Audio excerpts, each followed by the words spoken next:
प्रणतक्लेशनाशाय गोविंदाय नमो नमः। ओम श्री परमात्मने नमः। श्रीमद् भगवद गीता पहला अध्याय। धृतराष्ट्र बोले, हे संजय, धर्म भूमि कुरुक्षेत्र में इकट्ठे हुए युद्ध की इच्छा वाले और मेरे और पांडु के पुत्रों ने क्या किया। इस पर संजय बोले, उस समय राजा दुर्योधन ने व्यूहरचनायुक्त पांडवों की सेना को देखकर और द्रोणाचार्य के पास जाकर यह वचन कहा, हे आचार्य, आपके बुद्धिमान शिष्य सुभद्र पुत्र धृष्टद्युम्न द्वारा व्यूहाकार खड़ी की हुई पांडु पुत्रों की इस बड़ी भारी सेना को देखिए। इस सेना में बड़े बड़े धनुषों वाले युद्ध में भीम और अर्जुन के समान बहुत से शूरवीर हैं, जैसे सात्यकी और विराट तथा महारथी राजा सुभद्र और धृष्टकेतु, चेकितान तथा बलवान काशीराज, कुरुजित, कुंतीभोज और मनुष्य में श्रेष्ठ सेव्य और पराक्रमी युद्धामन्यु तथा बलवान और उत्तमोजा सुभद्रा पुत्र अभिमन्यु और द्रौपदी के पांचों पुत्र, ये सभी महारथी हैं। हे ब्राह्मण श्रेष्ठ, हमारे पक्ष में भी जो प्रधान है उनको आप समझ लीजिए। आपके जानने के लिए मेरी सेना के जो सेनापति हैं उनको कहता हूँ।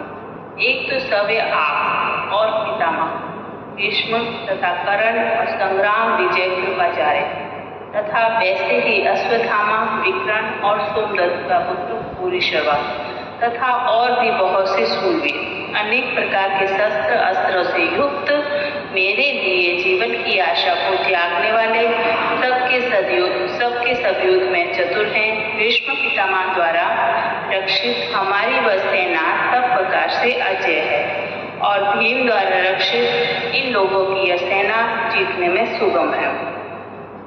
इसलिए सब मोर्चों पर अपनी अपनी जगह स्थित रहते हुए आप लोग सबके सभी निसंदेह भीष्म पितामह की ही सब ओर से रक्षा करें। इस प्रकार द्रोणाचार्य से कहते हुए दुर्योधन के वचनों को सुनकर कौरवों में वृद्ध बड़े प्रतापी पितामह भीष्म ने उस दुर्योधन के हृदय में हर्ष उत्पन्न करते हुए उच्च स्वर से सिंह की नाद के समान गरज कर शंख बजाया। उसके उपरांत शंख और नगारे तथा ढोल, मृदंग और नरसिंह आदि बाजे एक साथ ही बजे। उनका वह शब्द बड़ा भयंकर हुआ। उसके अनंतर सफेद घोड़ों से युक्त उत्तम रथ में बैठे हुए श्री कृष्ण महाराज और अर्जुन ने भी अलौकिक शंख बजाए।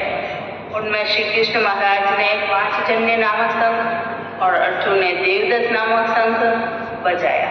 भयानक कर्म वाले भीमसेन ने पौंड्रो नामक महाशंख बजाया। कुंती पुत्र राजा युधिष्ठिर ने अनंत विजय नामक शंख और नकुल तथा सहदेव ने सुघोष और मणि पुष्पक नाम वाले शंख बजाए। श्रेष्ठ धनुष वाले काशीराज और महारथी शिखंडी और धृष्टद्युम्न द्वारा तथा राजा विराट और जिस सात्यकी तथा राज सुभद्र और द्रौपदी के पांचों पुत्र और बड़ी भुजा वाले सुभद्रा पुत्र अभिमन्यु, इन सब ने हे राजन अलग अलग शंख बजाए। और उस भयानक शब्द ने आकाश और पृथ्वी को भी शब्दायमान करते हुए धृतराष्ट्र पुत्रों के हृदय विदीर्ण कर दिए।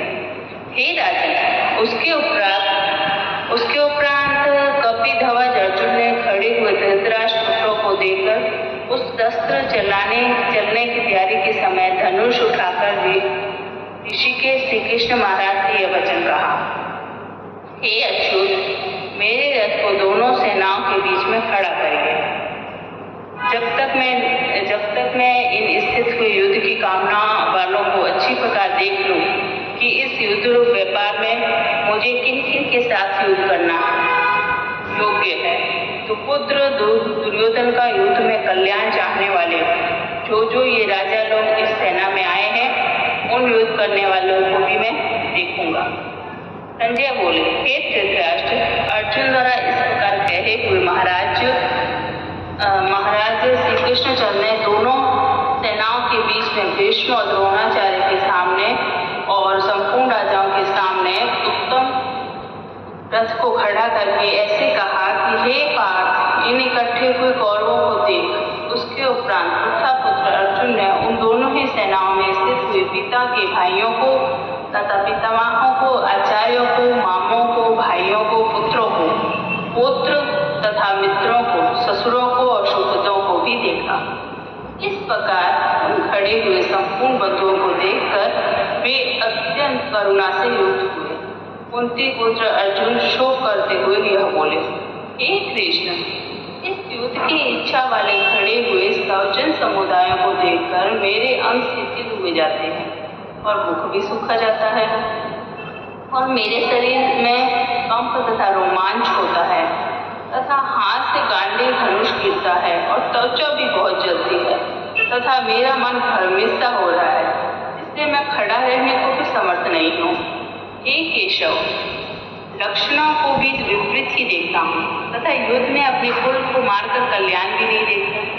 हे कृष्ण, मैं विजय नहीं चाहता और राज्य तथा सुखों को भी नहीं चाहता।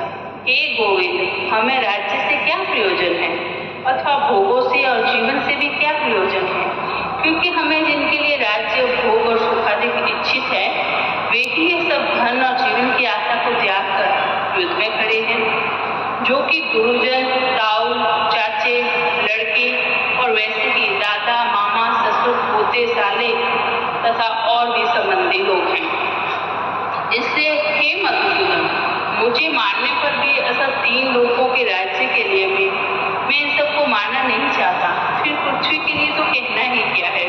हे जनार्दन, धृतराष्ट्र के पुत्रों को मारकर भी हमें क्या